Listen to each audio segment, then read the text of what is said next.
Di 20k subscriber channel Novel Official, akan adakan giveaway untuk satu orang pemenang.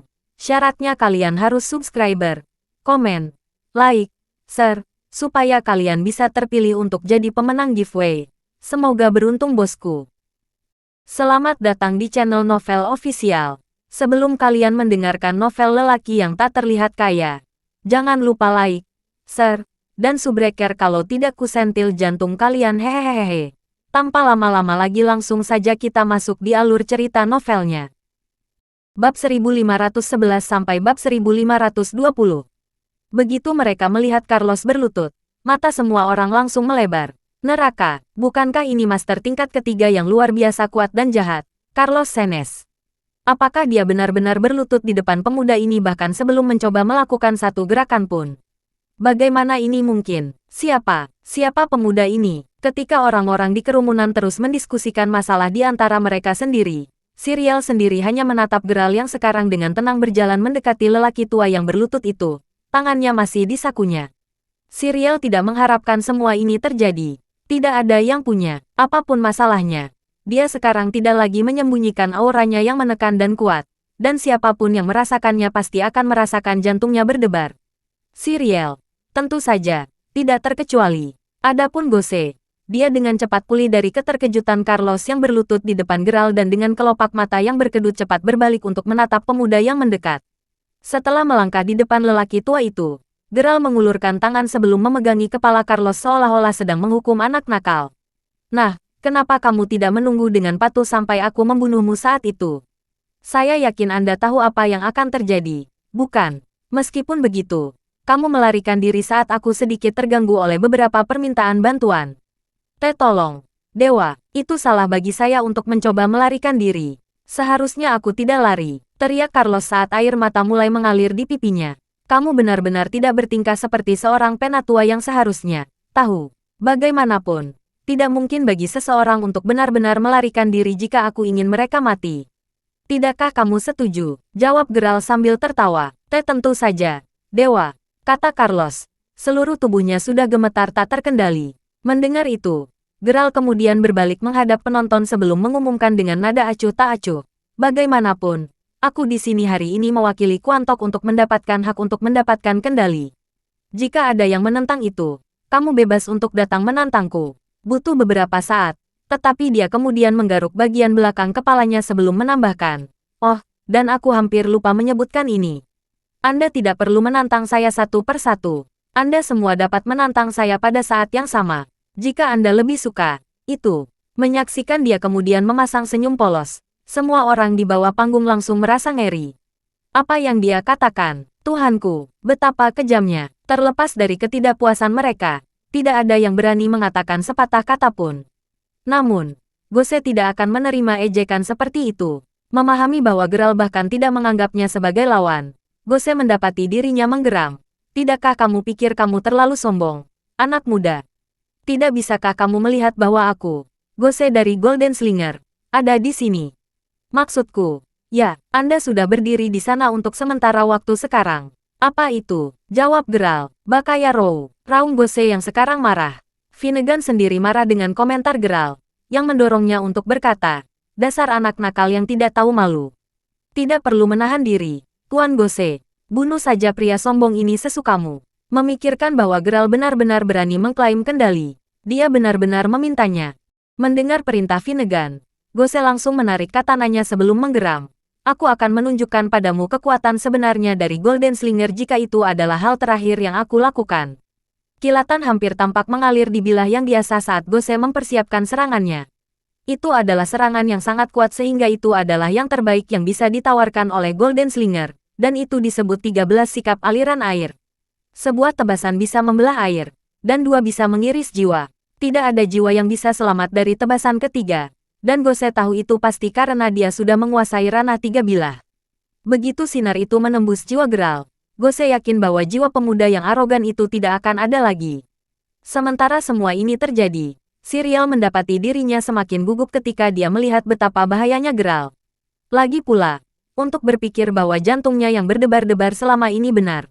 Sekarang setelah dia tahu seberapa kuat Geralt sebenarnya, Dia yakin bahwa inilah yang sebenarnya dimaksud oleh peramal itu. Dengan pemikiran itu, dia merasakan campuran emosi yang rumit saat dia terus menatap Geralt. Namun, sebelum dia bahkan bisa memutuskan apa yang harus dilakukan, dia menatap dengan mata terbelalak ngeri ketika dia menyadari bahwa pedang Gose sudah mengayun ke bawah pada Geralt.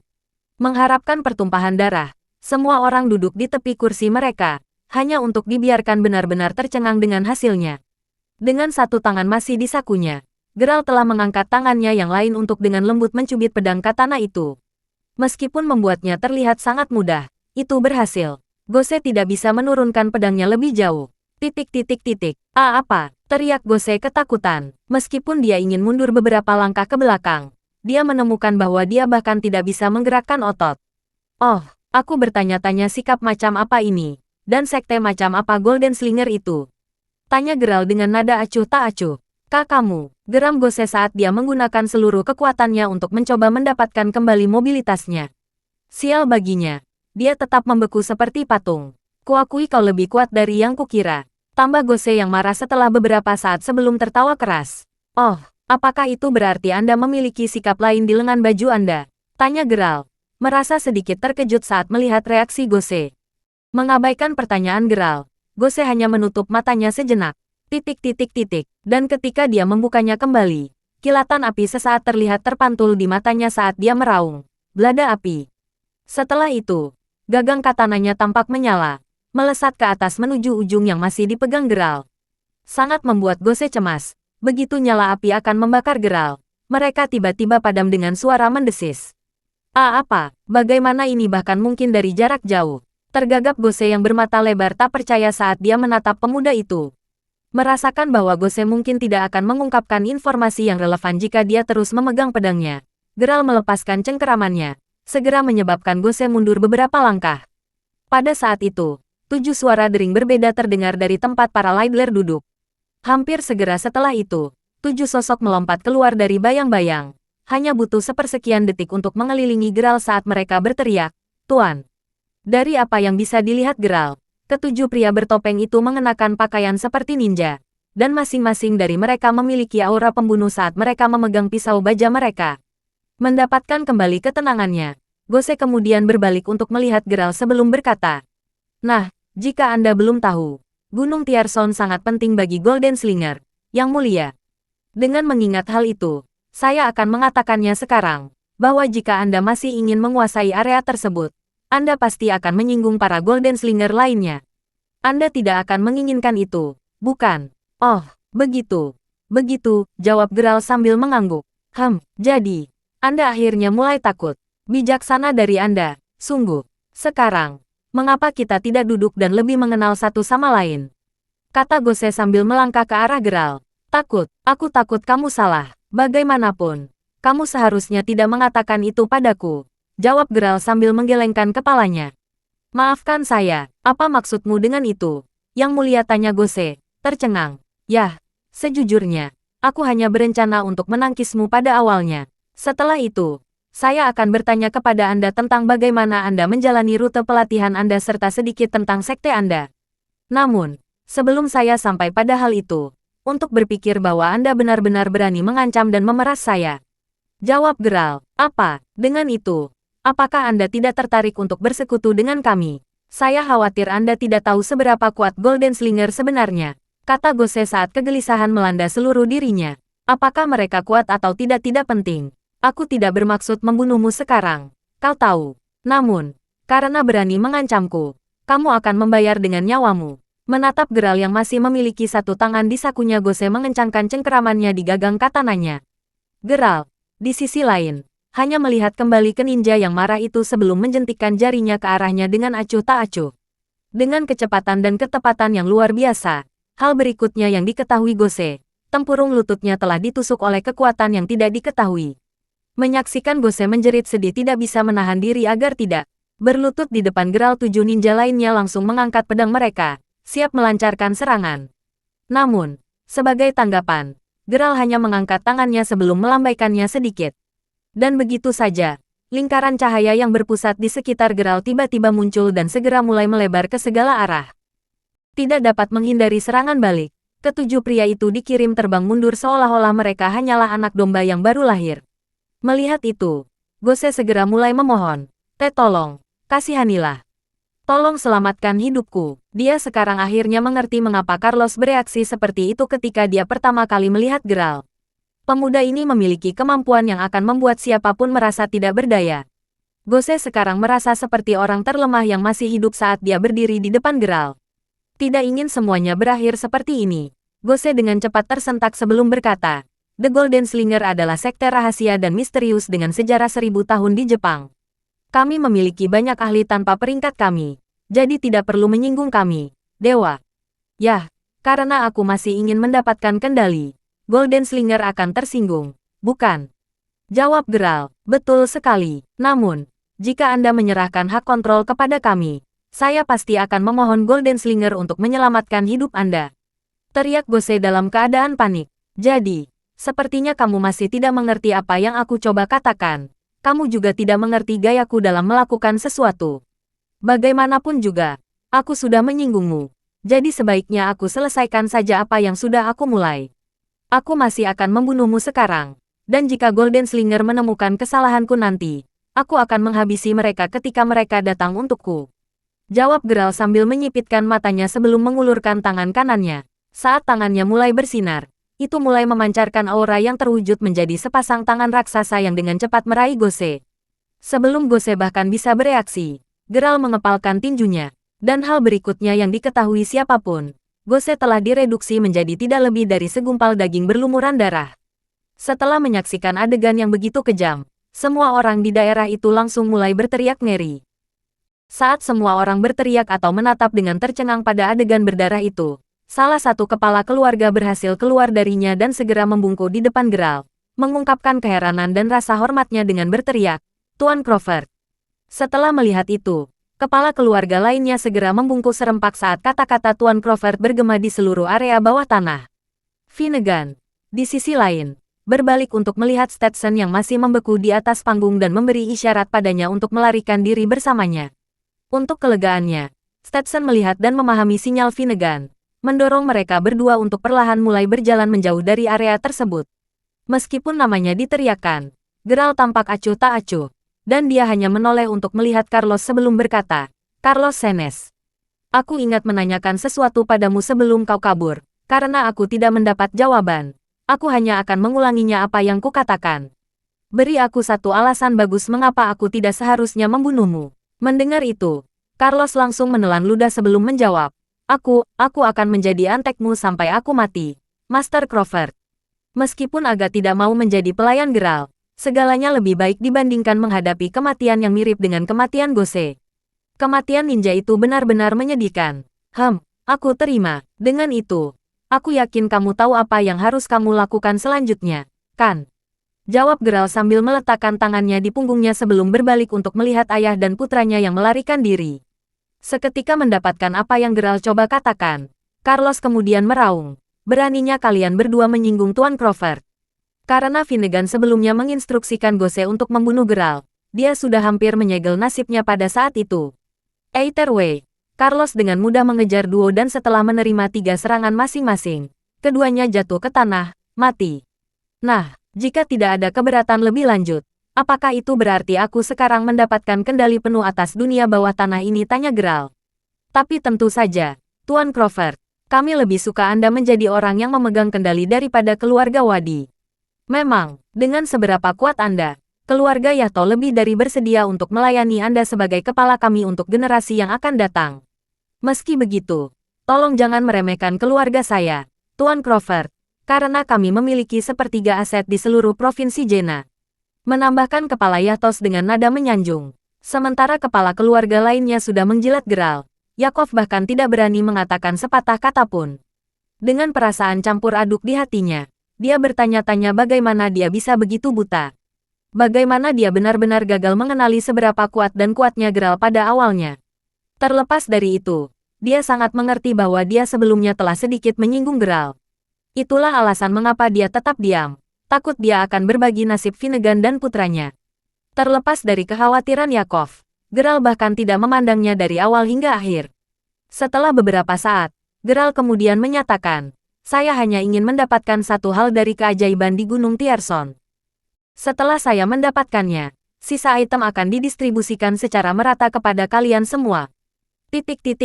Apa? Terima kasih, Tuan Crawford. Teriak kepala keluarga. Tidak bisa menahan kegembiraan mereka. Menyaksikan Geralt berdiri di pusat perhatian, Siriel merasakan jantungnya berdebar kencang. Seperti yang dia pikirkan, Stetson bukanlah orang yang diprediksi oleh Peramal sebagai kekasih optimalnya. Tidak, ternyata, Geralt yang sebenarnya untuknya. Sekarang benar-benar merasa bahagia untuknya. Dia berharap setidaknya dia akan kembali untuk melihatnya. Yang membuatnya kecewa, setelah dia menjelaskan beberapa hal kepada Perla tentang manfaat distribusi karena dia menempatkannya bertanggung jawab atas itu, Geralt dengan cepat pergi tanpa sepatah kata pun. Melihat itu, Siriel merasakan sedikit perasaan kehilangan dan kepahitan di hatinya. Maju cepat setelah festival bawah tanah, beberapa perubahan besar telah terjadi di Provinsi Jena. Perubahan termasuk beberapa keluarga seni bela diri kuno, perkumpulan rahasia, serta beberapa kekuatan yang memiliki keterampilan khusus. Intinya, mereka semua sekarang patuh dan menerima perintah dari Master Crawford. Sehubungan dengan ini, ada juga cukup banyak orang yang sedang berlatih untuk mencapai pencerahan spiritual yang melangkah maju untuk menemui Geralt. Sementara mereka sebelumnya mempercayakan diri mereka kepada keluarga kuat di Provinsi Jena, mereka sekarang berjanji setia kepada Geralt sebagai gantinya. Ini semua adalah orang-orang yang mirip dengan Julian dalam hal mereka semua belajar secara otodidak dan tidak terlalu terikat dengan organisasi manapun. Dengan persetujuan Geralt, mereka semua sangat senang akhirnya memiliki orang yang kuat dan berkuasa untuk mendukung mereka. Di antara 27 orang yang telah melekatkan diri pada Geralt dalam waktu sesingkat itu, Geralt menemukan bahwa sebagian besar dari mereka adalah master peringkat pertama sementara yang lain adalah master peringkat kedua. Sementara itu berarti Carlos pasti yang terkuat di antara mereka. Dia memilih untuk tidak menolak salah satu dari mereka. Bagaimanapun, dia benar-benar membutuhkan orang pada saat itu. Terlepas dari seberapa kuat mereka, Perla masih murid pertama Geralt. Dengan mengatakan itu, meskipun jauh lebih lemah dari yang lain, kata-katanya masih mutlak di antara murid-murid lainnya. Karena kekuatan baru Geralt masih relatif kecil, orang-orang di dalamnya langsung mulai mendiskusikan masalah ini. Akhirnya, mereka bertanya-tanya apakah akan lebih baik jika mereka mendirikan sekte. Dengan melakukan itu, mereka pasti dapat dengan baik membangun rasa hormat semua orang dan memastikan bahwa mereka memiliki nama. Sayangnya, setelah mereka menyampaikan kekhawatiran mereka kepada Geralt, dia hanya menolak permintaan mereka, menyatakan bahwa itu masih belum waktu yang tepat bagi mereka untuk melakukannya. Bagaimanapun, setelah menunda diskusi lebih lanjut tentang topik itu, Geralt menggunakan kesempatan itu karena mereka semua sudah ada di sana untuk memberitahu mereka bahwa dia akan tinggal di puncak Gunung Tierson selama beberapa hari. Dia juga menambahkan bahwa tidak ada yang diizinkan memasuki gunung selama periode itu. Sementara itu, Perla dan saudara sepupunya terlihat bersiap-siap untuk pergi ke salah satu mall pakaian mewah di Jena City. Apakah kamu yakin tentang ini, Perla? Bukankah kakek menyuruh kita untuk tidak terlalu sering keluar? Lagi pula, gadis-gadis telah hilang di seluruh Jena City selama periode waktu ini. Aku khawatir banditlah yang bertanggung jawab untuk ini. Dengan mengatakan itu, bukankah kita harus sedikit lebih berhati-hati? Gumam sepupu Perla. Aku tahu, tapi pikirkanlah. Apakah Anda benar-benar berpikir bahwa siapapun di kota ini akan berani menyentuh kita sekarang? Jawab Perla dengan nada sedikit kalah. Mendengar itu, sepupunya memikirkannya sebentar. Tentu saja, Perla benar. Bagaimanapun, dia adalah murid Master Crawford. Meskipun sebagian besar hanya gelar mewah, itu tetap merupakan gelar yang bagus untuk dimiliki. Terlebih lagi, setelah insiden itu, para Sherwin telah naik pangkat. Sekarang hanya diperbantukan oleh Quantok. Seolah itu belum cukup, banyak individu dengan bakat tersembunyi di dalam Jena City sekarang akan berbaris dengan hormat setiap kali mereka menemukan Perla. Dengan semua itu, siapa yang waras yang masih berani memprovokasi siapapun dari keluarga Sherwin? Selain itu, aku hanya keluar karena aku ingin menyiapkan beberapa pakaian bagus untuk Master Crawford hari ini. Lagi pula, dia akan menyiapkan kekuatannya sendiri di masa depan. Dan dengan pemikiran itu, dia setidaknya harus memiliki pakaian yang layak. Omong-omong, Kisel, aku juga membutuhkan bantuanmu dalam memilihkan pakaian untuknya. Dengan betapa elegannya dia, aku ingin tahu pakaian seperti apa yang paling cocok untuknya. Setelah itu, kedua gadis itu kemudian mengobrol dan tertawa di antara mereka sendiri. akhirnya tiba di mall pakaian paling mewah di seluruh Jena City. Yang membuat mereka cemas, mereka langsung menabrak seseorang yang mengganggu saat memasuki gedung. Jadi, kamu lagi, betapa buruknya keberuntunganku karena aku harus terus menabrakmu. Ejek wanita yang saat ini menghalangi jalan kedua gadis itu. Kebencian tercermin di matanya. Memang, Jenny, gerutu Perla. Tentu saja, itu pasti Jenny. Perla ingat bagaimana tuannya menghukum wanita itu di tempat parkir Hearthstone Manor beberapa hari yang lalu. Meski begitu, dari apa yang dilihat Perla, Jenny sepertinya sudah melupakan semua kejadian itu. Terlepas dari itu, Perla segera menyadari bahwa beberapa teman Jenny juga hadir. Hah, Anda benar-benar luar biasa. Anda tahu itu. Bersenang-senang di Hearthstone Manor dan bahkan memasuki toko mewah. Apakah kalian Sherwin sudah menyerah untuk hidup atau semacamnya? Kata Jenny dengan mendengus. Sarkastik seperti biasa. Katakan apa yang kamu inginkan selama kamu bahagia. Jawab Perla dengan nada kalah sambil tersenyum masam sebelum menarik tangan Kisel untuk pergi. Berhenti di sana. Siapa yang memberimu izin untuk pergi? Kami masih memiliki skor yang belum terselesaikan. Anda tahu. Geram Jenny sambil memegang erat bahu Perla. Mendengar itu, teman-teman Jenny pun langsung mengerumuni Perla. Jangan biarkan dia pergi. Saudari, teriak salah satu teman Jenny yang menyilangkan tangannya. Apa artinya ini? Jenny, geram Perla. Ekspresi dingin di wajahnya. Apakah kamu bermain bodoh? Apa menurutmu aku akan melupakan insiden kecil yang kita alami di Hearthstone Manor? Bagaimanapun, sekarang setelah aku mendapatkan perhatianmu, katakan padaku di mana kamu menyembunyikan pecundang menyedihkan itu dari terakhir kali. Saya akan mengatakannya sekarang bahwa Benson dan yang lainnya telah mencari anak itu kemana-mana. Begitu dia ditemukan, mereka akan mencabik-cabiknya, dan Anda juga akan selesai untuk itu. Karena itu, beraninya kamu memainkan trik jahat itu pada kami hari itu. Desis Jenny, semakin marah saat dia memikirkan kejadian itu. Bahkan, dia menjadi sangat marah sehingga dia mulai menarik-narik rambut Perla karena frustrasi. Sedikit yang dia harapkan bahwa Perla akan benar-benar membalas dengan menamparkan wajahnya dengan keras. Kamu, apa kamu sudah gila? Kamu berani memukulku? Perla, Anda benar-benar memiliki keinginan mati. Bukan, Anda jalang. Baik, aku akan dengan senang hati memenuhi keinginan itu untukmu. Raung Jenny sebelum mengeluarkan ponselnya dan membuat beberapa panggilan dengan cara yang menunjukkan bahwa dia adalah pemimpin beberapa geng bawah tanah. Tak lama kemudian, 8 kendaraan komersial Buick berhenti tepat sebelum pintu masuk mall, dan keluarlah sekelompok pria kekar dan tampak kuat. Ketika orang-orang itu dengan cepat bergegas dan mengepung Perla, apa yang tampaknya menjadi pemimpin kelompok itu bertanya, "Apa yang terjadi, Jenny?" Setelah diperiksa lebih dekat, Perla menyadari bahwa pemimpin itu tidak asing. Dia adalah Benson, pria sombong yang mencoba mengalahkan Geralt tetapi akhirnya ditipu tempo hari. Dia menamparku. Benson, juga. Ingat anak yang kita temui di tempat parkir Hearthstone Manor. Tampaknya Perla terkait erat dengannya.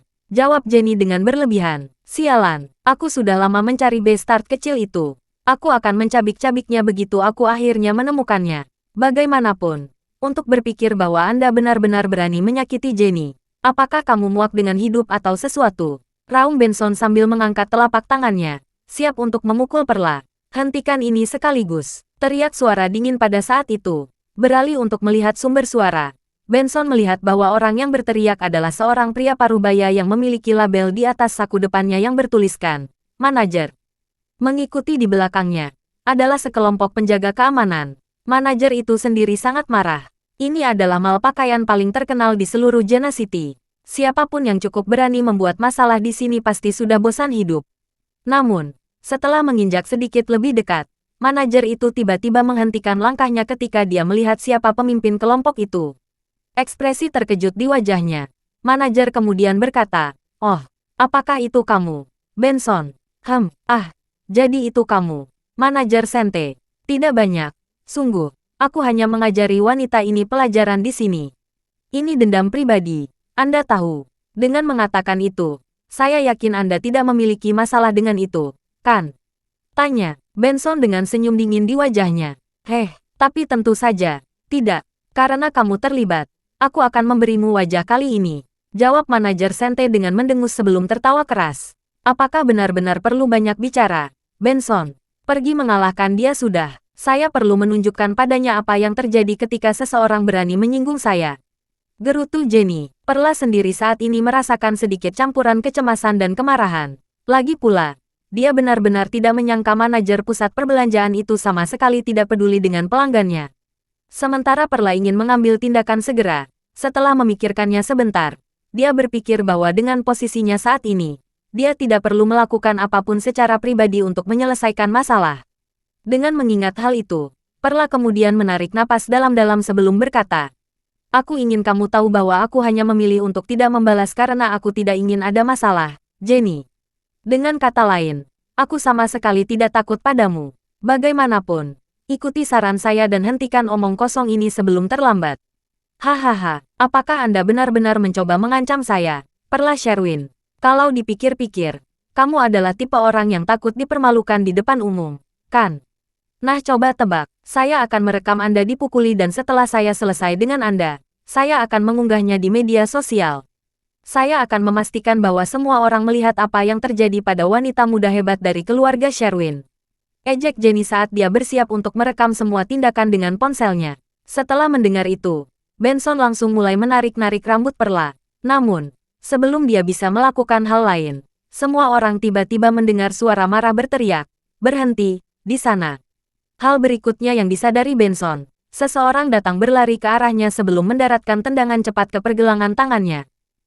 Akibatnya, Benson yang sekarang sangat kesakitan kehilangan keseimbangan dan akhirnya jatuh ke tanah. Sambil memegang tangannya yang sakit saat dia berteriak dengan sedih, dia berbalik untuk melihat penyerangnya yang sekarang berdiri tepat di depan Perla sebelum meraung, "Siapa kamu?" Pada saat itu, beberapa pria parubaya lainnya telah berkumpul di belakang penyerang.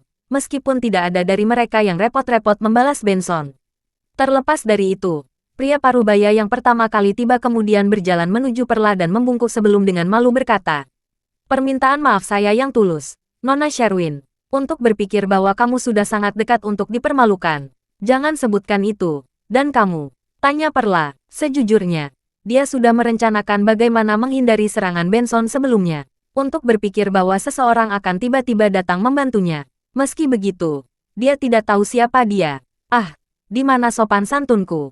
Saya menggunakan Hanson Louis. Dan meskipun Anda mungkin tidak mengenal saya pasti tahu siapa Anda. Soalnya, saya pertama kali bertemu dengan Anda saat saya sedang menemani Ketua Yahto, kepala keluarga kami." Jawab Hanson dengan nada hormat. "Begitu, itu menjelaskannya," jawab Perla dengan anggukan. "Apa, Hanson Louis? Siapa dia? Apakah dia kuat?" Perla tidak bisa berkenalan dengan siapapun yang kuat, kan? Gumam Jenny yang terkejut yang masih berdiri di samping. "Pelankan suaramu, orang itu adalah Ketua Hanson Louis, mantan pengemudi Lord Yahto dari keluarga Yahto Provinsi Jena. Tidak hanya dia pria hebat dengan kemampuan luar biasa, tetapi dia saat ini juga manajer umum beberapa pusat perbelanjaan." Bisik Benson yang sama terkejutnya dengan Jenny. Tetap saja, setidaknya itu menjelaskan mengapa pengawal Ketua Louis begitu kuat. Pada saat itu, Hanson bertanya dengan nada serius, "Bisakah Anda merinci apa yang terjadi di sini sebelumnya, Nona Sherwin?" Siapapun yang tidak tinggal di bawah batu tahu bahwa semua kekuatan di Jena City sekarang berada di bawah kendali Master Crawford yang luar biasa dan misterius. Hanson, misalnya, mengetahui hal ini, dan dia juga tahu bahwa Perla adalah murid yang paling dicintai Master Crawford. Dengan mengingat hal itu, meskipun mengetahui bahwa Perla dapat dengan mudah menangani dirinya sendiri, tidak mungkin dia akan mengambil risiko dia dipermalukan secara tidak sengaja, terutama di wilayahnya. Selain itu, ini adalah kesempatan utama baginya untuk membuktikan kesetiaannya kepada Master Crawford, dan dia juga bisa menunjukkan betapa seriusnya dia. Hanson juga takut jika dia tidak turun tangan. Berita tentang itu akan sampai ke telinga kepala keluarganya yang masih mencoba menjilat Master Crawford. Jika itu terjadi, dia pasti akan selesai. Dengan semua itu dalam pikirannya, dia bertekad untuk membantu Perla melampiaskan amarahnya hari ini. "Yah, wanita ini terus menggangguku. Dia bahkan meminta bantuan sehingga mereka bisa memaksa guru untuk datang menjemput saya setelah memukuli saya. Setelah mendengar bahwa mereka ingin mencabik-cabik Master, saya langsung marah dan memukulnya sebagai tanggapan." "Kurang lebih itu intinya," jawab Perla dengan senyum halus. Tertegun sesaat, Hanson berteriak, "Apa? Kamu benar-benar berani menunjukkan rasa tidak hormat yang begitu besar terhadap Tuan Crawford." Menemukan dirinya menelan ludah, Jenny merasa sedikit terintimidasi bukan hanya karena peringkat tinggi Hanson, tetapi juga karena matanya yang memerah yang sekarang melotot langsung ke jiwanya. Bahkan Benson tercengang oleh jawaban Hanson. Dan dia sangat ketakutan sehingga dia dengan cepat menjawab, cecermen Louis. Pasti ada semacam kesalahpahaman di sini. Nama pamanku Finnegan Lightler. Kau tahu, meskipun mengungkit koneksinya, Hanson bahkan nyaris tidak tersentak saat dia memerintahkan, pria. Orang-orang ini cukup berani untuk membuat masalah di mal kami. Dengan mengatakan itu, patahkan kaki mereka sesuai dengan aturan. Juga, wanita itu tidak menghormati VIP kami. Dengan mulut pispot seperti itu, satu-satunya hukuman yang masuk akal adalah menamparnya sampai dia tidak bisa berbicara lagi. Begitu kalimatnya berakhir, beberapa pengawalnya langsung mengambil tindakan tanpa ragu sedikit pun. Yang terjadi selanjutnya adalah jeritan kesakitan dan teror yang bergema di seluruh mal. Melihat kaki Benson yang patah serta bawahannya yang sekarang semua kejang-kejang tak menentu di lantai, Jenny yang ketakutan mendapati dirinya perlahan mundur selangkah. Sebelum berbalik untuk memesannya, yang membuatnya sangat cemas. Dia merasa rambutnya ditarik kembali ke tempat dia semula berdiri. Berbalik, dia menyadari bahwa salah satu pengawal telah menemukan papan kayu tebal di suatu tempat, dan dia sekarang perlahan berjalan ke arahnya. Sekali, 2 kali, dan 3 kali, papan itu terus-menerus dan tanpa ampun memukul wajah wanita sombong itu. Tak lama kemudian, wajah Jenny benar-benar berlumuran darah, dan kedua pipinya bengkak sehingga wajahnya hampir terlihat cacat. Pada saat itu, bahkan Perla tidak tahan untuk menonton lagi. Semua ini terlalu kejam. Saat kelopak matanya berkedut, Hanson tahu bahwa dia tidak benar-benar ingin atau perlu menjadi sekejam ini. Bagaimanapun, mematahkan kaki seseorang sudah cukup sebagai hukuman. Meski begitu, dia telah memerintahkan anak buahnya untuk memukuli orang-orang ini sampai setengah mati. Dan dia menyadari betapa kejamnya perintahnya. Namun, tidak ada cara lain untuk menghadapi mereka. Lagi pula, orang-orang ini telah memilih untuk menyinggung semua orang. Master Crawford, bahkan mengancam akan mencabik-cabiknya. Seandainya mereka tidak mengatakan itu, mereka tidak akan menderita sebanyak saat ini. Bagaimanapun, mengajari orang-orang ini pelajaran yang kejam adalah caranya sendiri untuk menunjukkan belas kasihan. Jika dia tidak melakukannya sekarang, dia khawatir mereka bahkan tidak akan tahu bagaimana mereka akhirnya mati nanti. Secara alami, Jenny ditangani dengan cepat tanpa banyak kerumitan. Kembali ke Geralt, ada terlalu banyak orang akhir-akhir ini yang mencari kesempatan untuk mendekatinya. Sementara itu benar-benar sampai pada titik di mana dia merasa itu merepotkan. Geralt bersyukur bahwa dia akan tinggal di gua ajaib di Gunung Tierson selama beberapa hari ke depan. Seperti namanya, tempat itu benar-benar keajaiban, dan Geralt menemukan beberapa artefak sihir di dalamnya. Meski begitu, Geralt butuh 3 hari penuh sebelum dia dapat menemukan yang tepat yang Guru Ghost suruh dia temukan. Itu adalah kristal elit biru yang seukuran kuku orang dewasa. Sementara dia senang akhirnya menemukannya, Geralt sama sekali tidak tahu bagaimana menggunakannya. Namun, setelah mengamatinya sebentar, dia menyadari bahwa itu sepertinya mengandung bentuk energi yang sangat kuat dan istimewa di dalamnya. Aku bertanya-tanya mengapa Master Ghost bersikeras untuk menemukan permata khusus ini. Geralt berpikir dalam hati sebelum melanjutkan untuk menelitinya. Namun, bahkan setelah beberapa hari berlalu, dia masih tidak tahu bagaimana menggunakannya. Dengan itu, dia menyimpulkan bahwa dia membutuhkan bantuan Master Ghost untuk mengetahuinya. Mengetahui Master Ghost, Geralt merasa bahwa pria itu telah meramalkan dia menemukan kristal itu. Dengan kata lain, semuanya mungkin berjalan sesuai dengan rencana Master Ghost. Bahkan jika itu masalahnya, di mana Master Ghost bersembunyi. Tepat ketika Geralt mulai khawatir, Julian berjalan ke arahnya sebelum berkata, "Tuan Crawford, Nona Siriel dari keluarga Wadi ada di sini.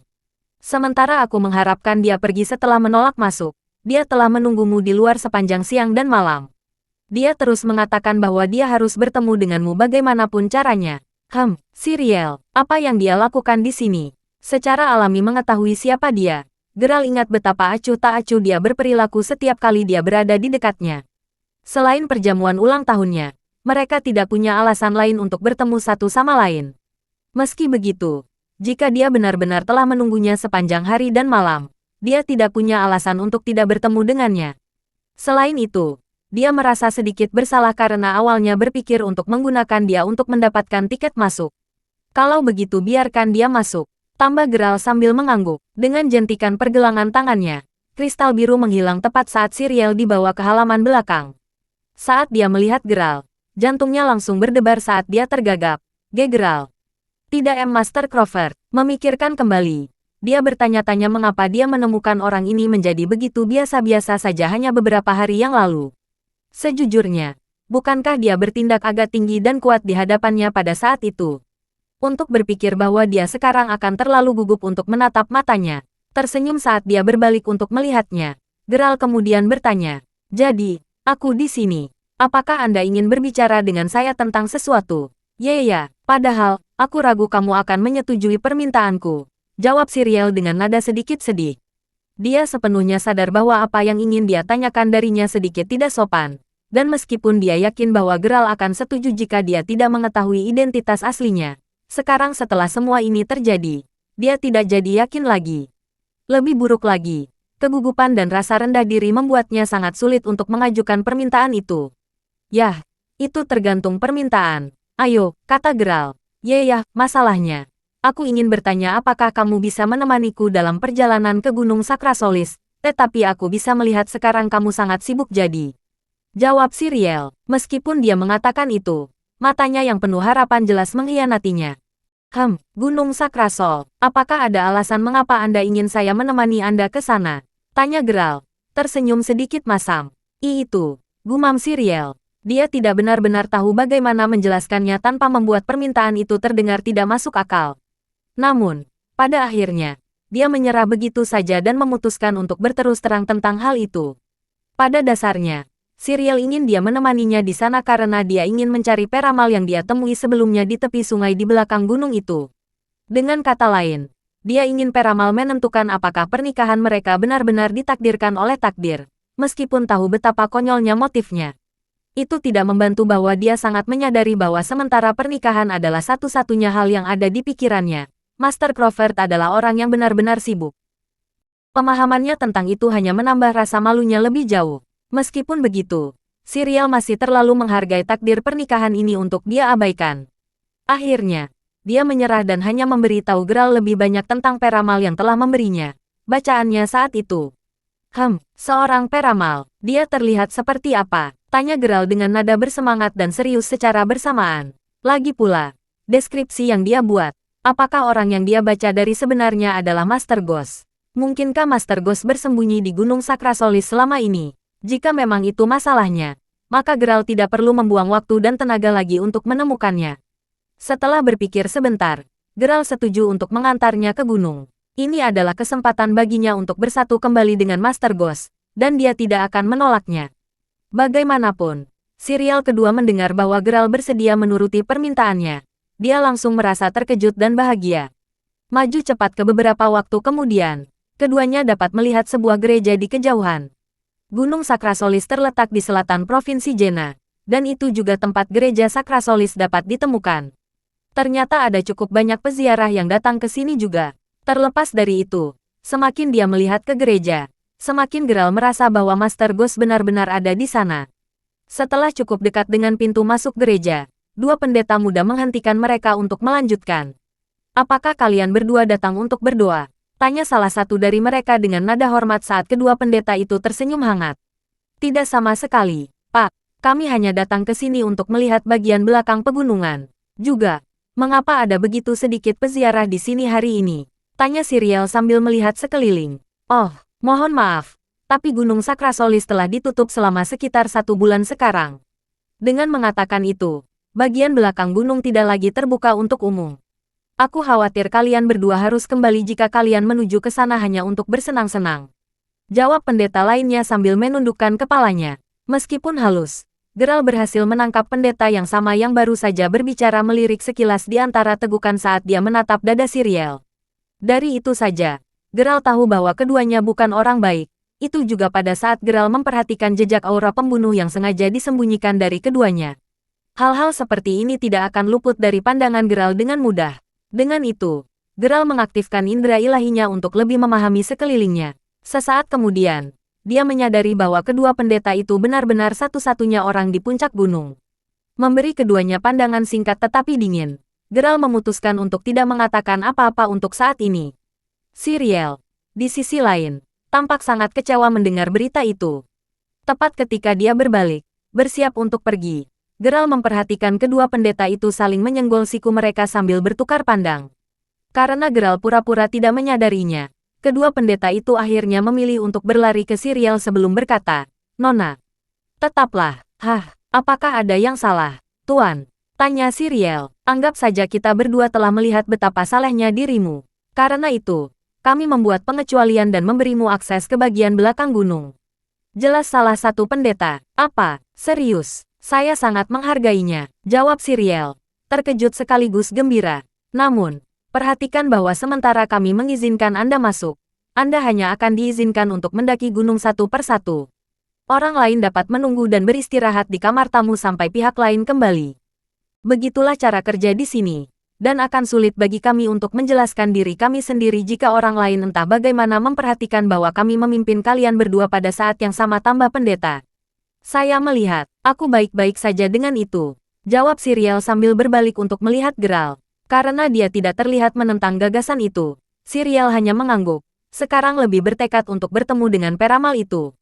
Dengan sedikit keberuntungan, dia bisa mendapatkan bacaan lain darinya. Peramal itu sebelumnya telah membagikan lokasi yang tepat baginya untuk menemukannya juga. Itulah sebabnya dia tidak khawatir tidak dapat bertemu dengannya begitu dia berada di belakang gunung. Dengan itu, Geralt dan Siriel kemudian mengikuti kedua pendeta itu ke dalam gereja. Tanpa sepengetahuan para pendeta, Geralt diam-diam menjentikkan jarinya ke arah Siriel, menyuntikkan aliran ki penting ke dalam tubuhnya. Secara alami, yang pertama masuk adalah Siriel, dan salah satu pendeta segera mulai membawanya ke belakang gunung. Adapun Geralt, dia dituntun menuju jalur gunung lain oleh pendeta lainnya. Berjalan perlahan dengan tangan di sakunya, Geralt mendengar ketika pendeta itu tiba-tiba tertawa sebelum berkata, "Saya harus mengatakan, Anda benar-benar beruntung, saudara. Gadis Anda benar-benar cantik. Anda tahu, mungkin di antara 100 wanita cantik terbaik di dunia." Menampilkan senyum, Geralt kemudian menjawab, "Benarkah? Menurutku dia tidak secantik itu." "Aku mengerti. Sayang sekali. Yah, karena kamu bahkan tidak menyadari betapa beruntungnya kamu memiliki kecantikan seperti itu di sisimu. Mengapa tidak memberikannya kepada kami saja?" kata pendeta dengan kekahan sambil tersenyum dingin. Apakah dia akhirnya menunjukkan warna aslinya? Apapun masalahnya, Geralt berpura-pura terkejut sesaat sebelum dengan marah membalas, "Apa? Pembicaraan macam apa itu? Bukankah kamu seorang pendeta? Apakah kamu tidak takut aku akan mencari imam kepala dan mengeluh tentangmu?" "Hahaha, kamu bodoh. Anda benar-benar berpikir untuk mengeluh tentang saya. Apakah Anda pikir Anda masih bisa berbicara begitu saya selesai dengan Anda?" ejek pendeta sebelum tertawa. "Bagaimana apanya? Hah, sejujurnya, kedua nasib Anda telah disegel sejak Anda mendekati gunung. Kau tahu, kakakku mungkin sudah mengubah gadismu itu menjadi mainannya sekarang," jawab pendeta sambil tertawa sinis. Saat kalimatnya berakhir, teriakan ketakutan Siriel tiba-tiba terdengar dari kejauhan. "Heh, saya yakin Anda juga mendengarnya, bukan? Dengan itu, aku minta maaf tapi aku tidak akan membuang waktumu lagi. Lagi pula, jika aku tidak terburu-buru dan mendapatkan kesenanganku sekarang, aku mungkin harus mengantri." Begitu orang lain mendengar teriakannya.